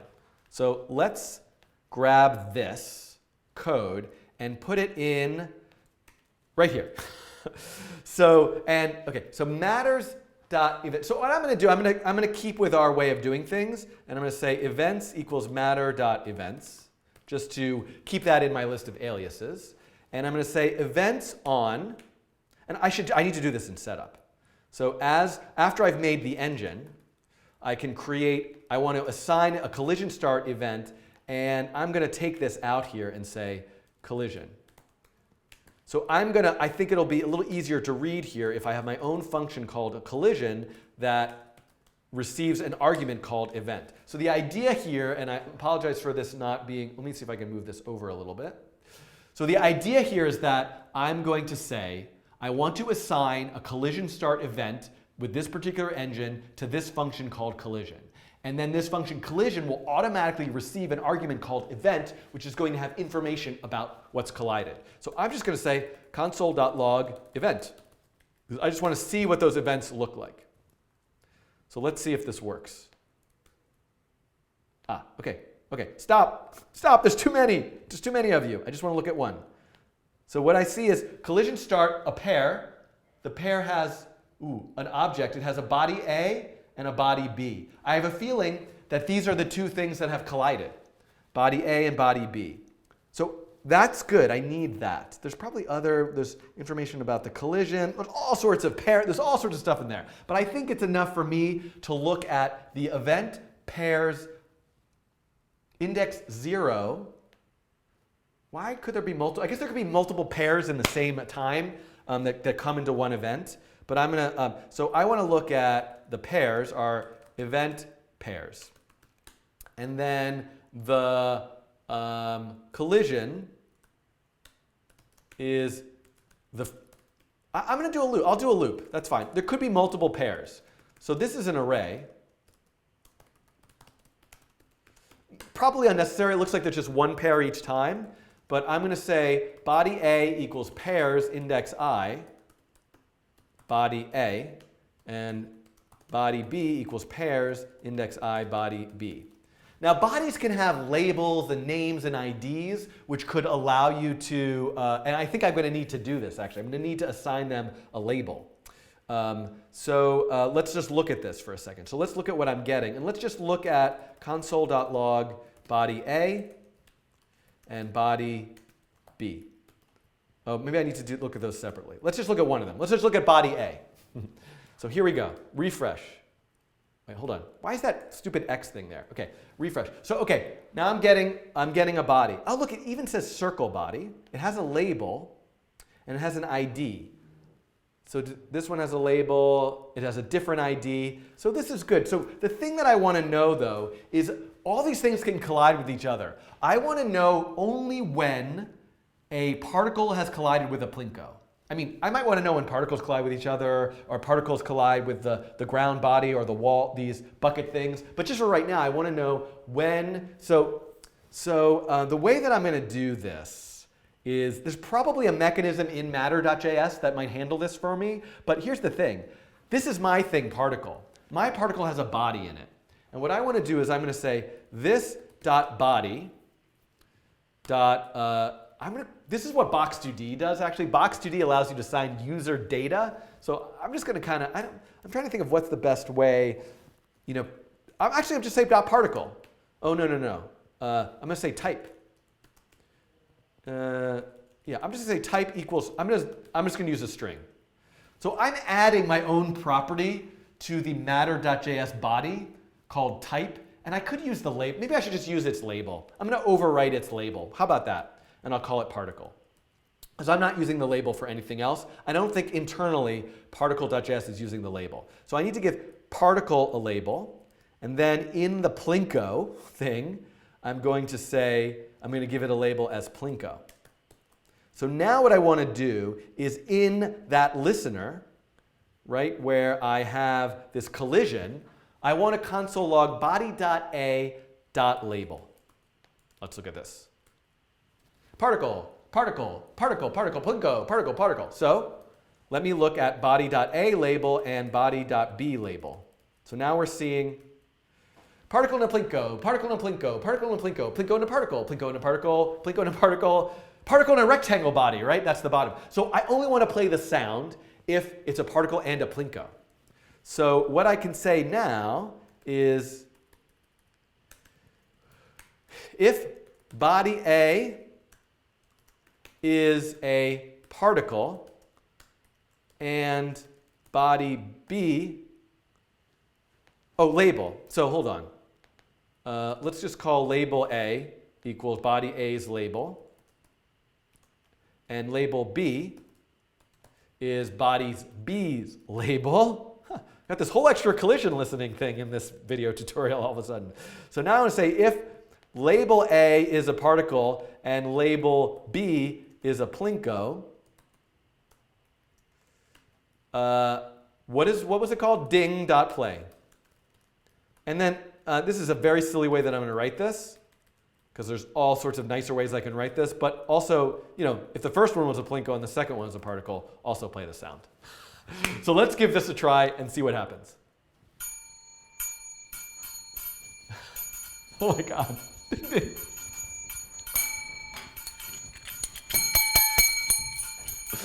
Okay, stop. Please, nobody ever run this program again. You get the idea though. So I encourage you to be more thoughtful about this. Let's comment this out right now. Let's comment that out to think about how could you, have a different label or a different type for each row. How could you have a bunch of different sound? Did that really hurt everybody's ears? I'm so sorry. There needs to be a warning.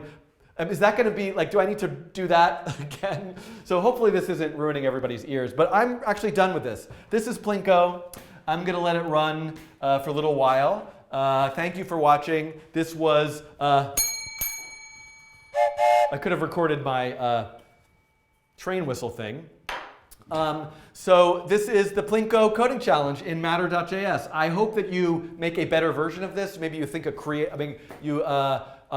think about the visual design of it, you think about the sound aspect of it, you think about why you're using it in the first place. Perhaps you can use it as a part of a game or something else, or a poetry generator. I'm sure there are lots of inaccuracies in terms of an actual perfect Plinko board that creates a nice normalized distribution. You should see a nice bell curve. So maybe you can make a variation of it where you really see that bell curve perfectly. So share those with me.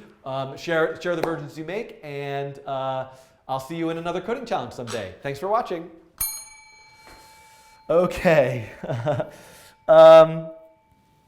So there we go, everybody. It is 8 o'clock. This always happens. This has now been almost a 2-hour live stream of the Plinko coding challenge. The thing that I want to do, let me see if I can find this example really quickly. The thing that I didn't get to today, but I'll give you a future teaser. I don't know when I'm going to get to this. Too many things I wanted to do today. I wish I could just stay here all night and keep coding, because it's lots of fun. I'm going to go to my class syllabus, github.com/shiftmin. I'm just going to show you where this example is for any of you who are interested. I'm going to go to repositories. This is the current course that I'm teaching at NYU, Physics and Animation. I made an extra example. So I'm just going to, instead of cloning the repository, I'm just going to download it. And I'm going to open it up. And this is the other coding challenge that I hope to do. And this one I've actually done already. So unlike that Plinko one, I'm kind of doing it from scratch.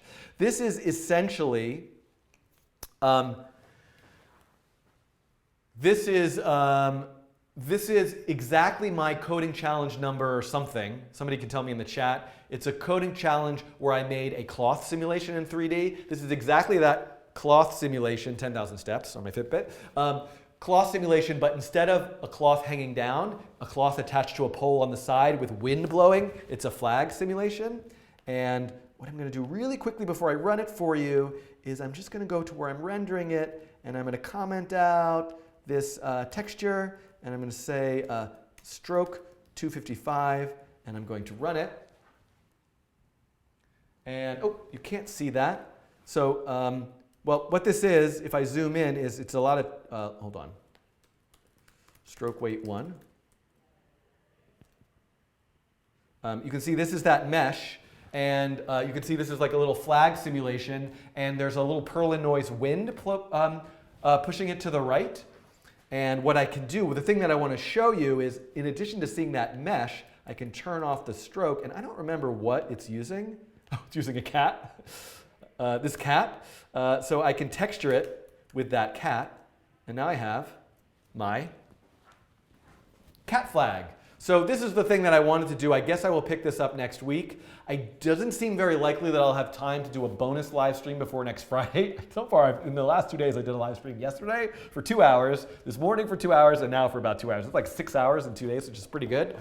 Thank you, patrons, for like helping motivate me to do this kind of stuff. But I will come back and show you this. So someone's asking, the reason why I wanted to show this is I'm having trouble getting image texturing to work in P5, and I haven't dug into it. I have a feeling it's mostly not implemented yet, but I have seen some texture examples. This is running in processing and using 3D. So, but you could do this in 2D. Texturing works in 2D, but I haven't really investigated how well this works in P5. So if anybody wants to download this example and sort of help figure out like what's working in P5, what's not working, maybe dig into that. Maybe we could work together as a community to help add this feature to P5 to get this texturing working.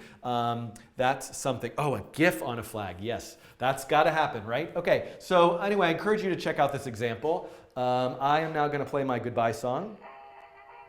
I have, this mobile live stream is still going. Hello, mobile live stream. You can now see all the pieces for an action. You can see here, there's my computer. There's my preview screen. This is the chat that's going on right now. Just the simulation would be great in P5 without the texturing. So that should work. Beard scratching noise is so nice. Oh, did I have like a weird beard scratching noise? You know, the goodbye song is called Rainbow from, I believe I got it from, I think I got it from Free Music Archive. So I often use Free Music Archive to look for royalty-free, public domain, Creative Commons licensed music, etc. Textures on a sphere you absolutely can do.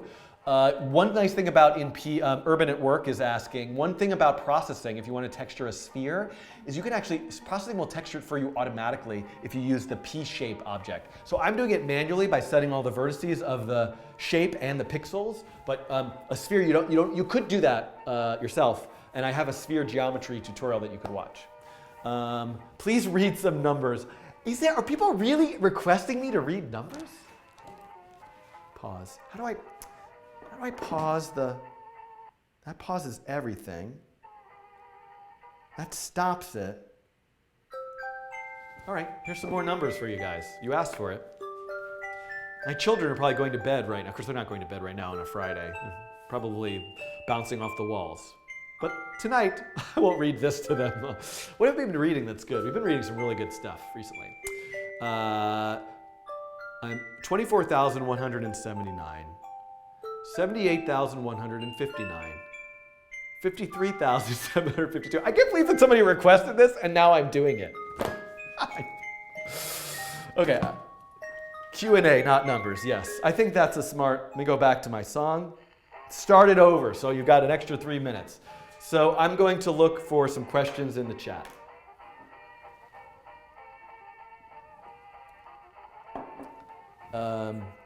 Pi to 30,000 digits.